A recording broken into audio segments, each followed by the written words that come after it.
नमस्कार, स्वागत है आपका यूट्यूब चैनल उल्टा चश्मा पर। लेकर आया हूँ आपका अपना कार्यक्रम विश्लेषण विद वानखड़े। आज हम बिहार की बात नहीं करेंगे। आज हम जो ईडी की रेड्स हो रही उसकी बात नहीं करेंगे। लेकिन मैं आज आपको एक मेयर के चुनाव के बारे में विश्लेषित करने जा रहा हूँ आपके लिए। और ये अंगड़ाई है, आगे और लड़ाई है। ये तो ट्रेलर है कि वर्तमान सत्ताधीश लोकतंत्र के मायने क्या करते हैं। इस देश में लोकतंत्र फिर से परिभाषित हो रहा है। ये मेयर का जो चुनाव था चंडीगढ़ का, ये पहला चुनाव था जहां इंडिया इंडिया गठबंधन और एनडीए गठबंधन आमने-सामने थे। भारतीय जनता पार्टी और शिरोमणि अकाली दल और आम आदमी पार्टी और कांग्रेस। चंडीगढ़ म्युनिसिपल कॉर्पोरेशन का मेयर इंपॉर्टेंट इसलिए भी है कि उसका वजूद, यदि जिसके हाथ में मेयर है, तो फिर लोकसभा की सीट भी थोड़ी आसानी हो जाती है। तो बीजेपी किसी भी हालत में अपना मेयर चाहती थी। चंडीगढ़ में कुल 35 कारपोरेटर्स है, नगर सेवक। और 35 में एक वोट और जुड़ता है जो एक्स ऑफिसियो सांसद है। तो वहां किरण खेर भाजपा की सांसद है। तो आप मानिए 36 वोट। अब सरकार बनाने के लिए 19 वोट चाहिए। भाजपा के पास 14 कारपोरेटर, एक सांसद 15 और एक शिरोमणि अकाली दल 16। आम आदमी के पास 13 कारपोरेटर और कांग्रेस के पास 7। कुल मिला के मेजोरिटी से एक ज्यादा 20। और जब 20 लोग एक साथ हो तो चुनाव तो जीतना ही है। लेकिन फिर एक चाल चली गई। बात यह हुई कि अनिल मसीहा को प्रिसाइडिंग ऑफिसर बनाया। ये बीजेपी के माइनॉरिटी सेल के मुखिया हैं। चुनाव 18 जनवरी को होना था। मतदान के लिए सुबह 10 बजे सब लोग मतदान की जगह आ गए।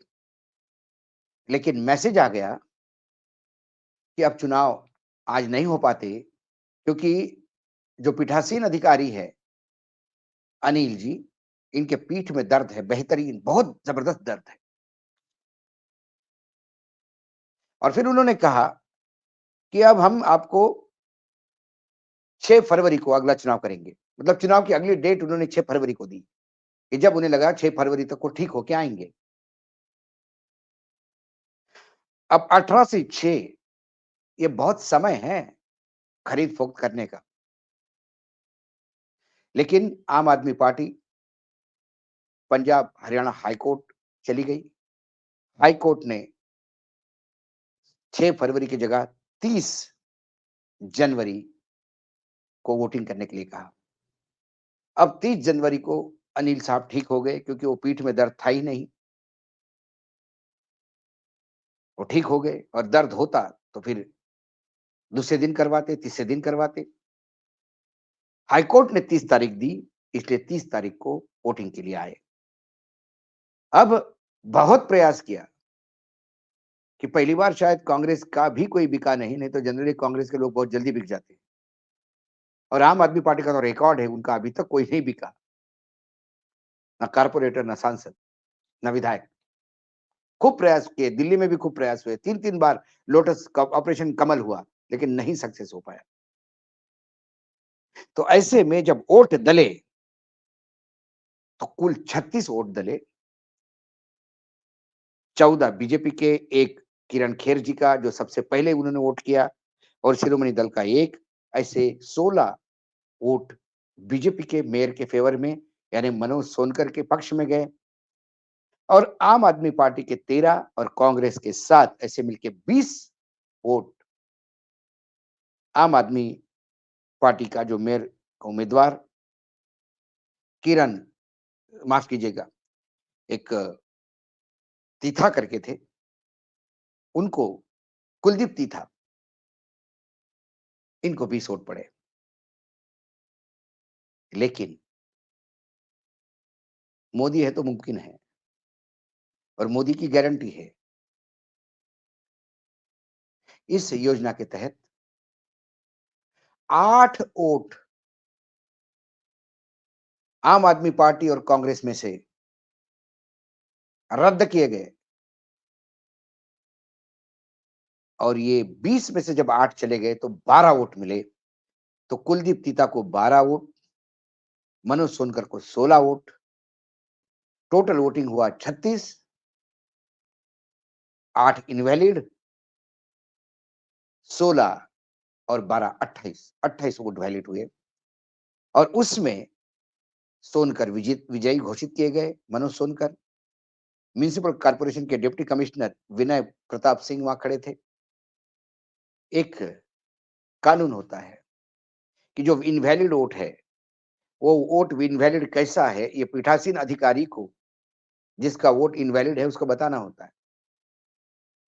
लेकिन हमारे पीठासीन अधिकारी अनिल जी, वो 8 वोट बटोर के उन्होंने कहा कि कुल मतदान में से 8 वोट रद्द किए जाते हैं, और इसमें से 16 वोट बीजेपी को पड़ते हैं, 12 वोट कुलदीप जी को पड़ते हैं,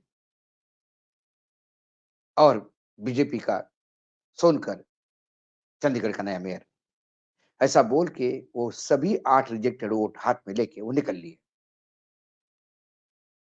उसके बाद डिप्टी मेयर और सीनियर डिप्टी मेयर का चुनाव होना था, जो कांग्रेस को लड़ना था। तो ऐसे लोकतंत्र को कौन मानेगा? तो कांग्रेस ने उसका बहिष्कार किया। बहिष्कार करते हुए फिर बाकी बचे हुए 16 लोगों ने ही डिप्टी मेयर भी बीजेपी का और सीनियर डिप्टी मेयर भी बीजेपी का नियुक्त किया।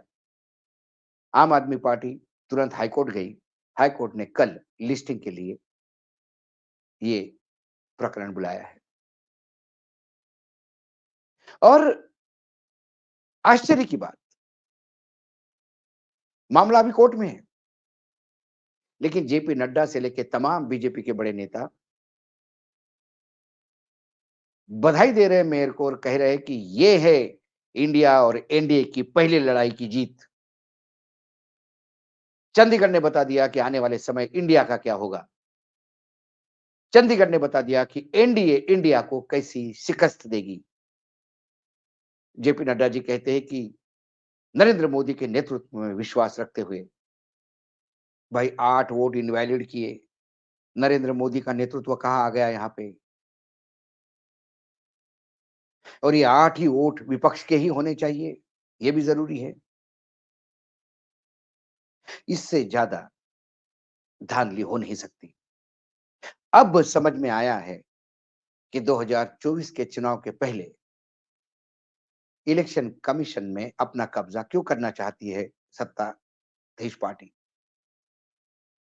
क्यों सर्वोच्च न्यायालय ने दिए हुए व्यवस्था को नकारते हुए नया कानून बनाकर चुनाव आयोग में नियुक्तियां, चुनाव आयुक्तों की, प्रधानमंत्री, उनके एक सहयोगी मंत्री और लीडर ऑफ द अपोजिशन और the biggest party in Lok Sabha opposition करेंगे, मतलब एक के विरुद्ध दो, और वही दो लोग चाहेंगे वही होगा।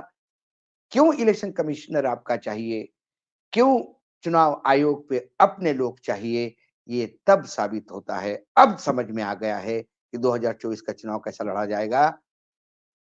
क्योंकि चंडीगढ़ का एक ट्रेलर था।